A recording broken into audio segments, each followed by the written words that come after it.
Chapter 46. My father has an argument with his brother. Brothers do that, right? They argue.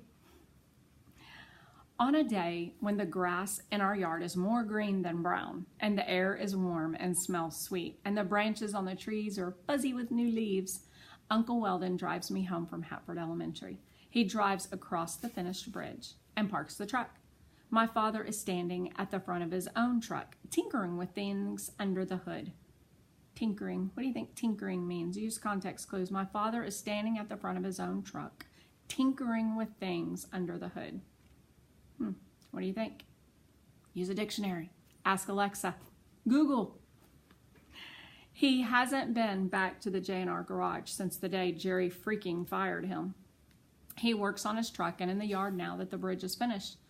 I do not think his job search is going well. One afternoon last week when Uncle Weldon was driving me home, I said, I guess my father could drive me to school and back now. He still doesn't have a job. Uncle Weldon started shaking his head before I even finished speaking. Let's not mention that, he replied. That's what I was hoping he would say.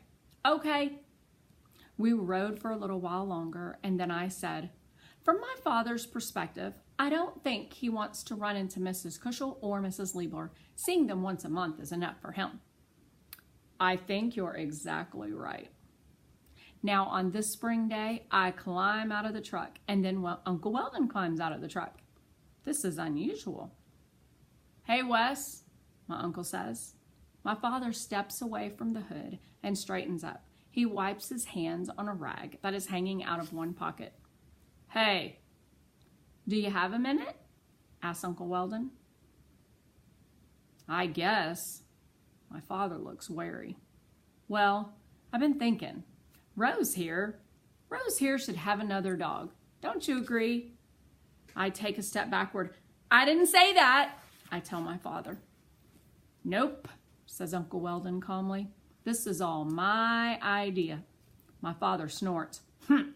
Rose here didn't appreciate the dog she had. The one I got her. She gave it back. She gave it back when she could have kept it. Rain is a she, not an it. My father is angry. Rain wasn't her dog, my uncle replies.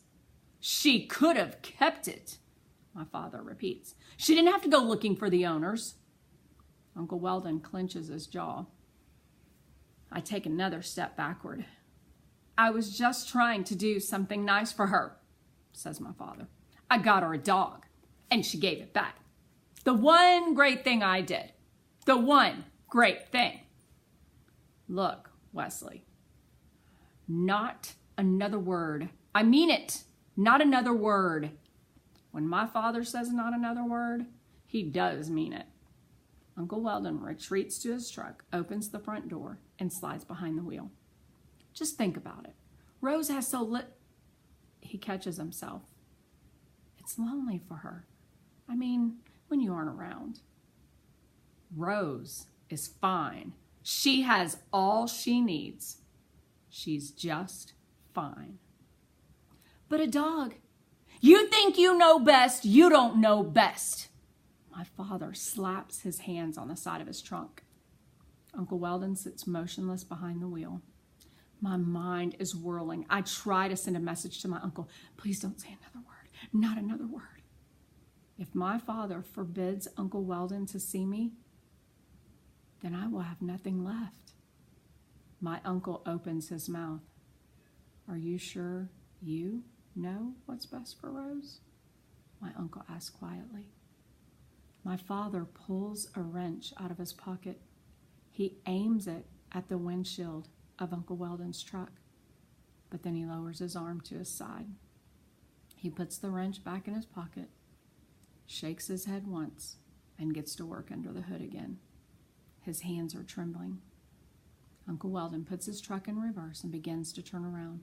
He waves to me through the window, and I give him a small wave back. And then I run to my bedroom, and I close the door.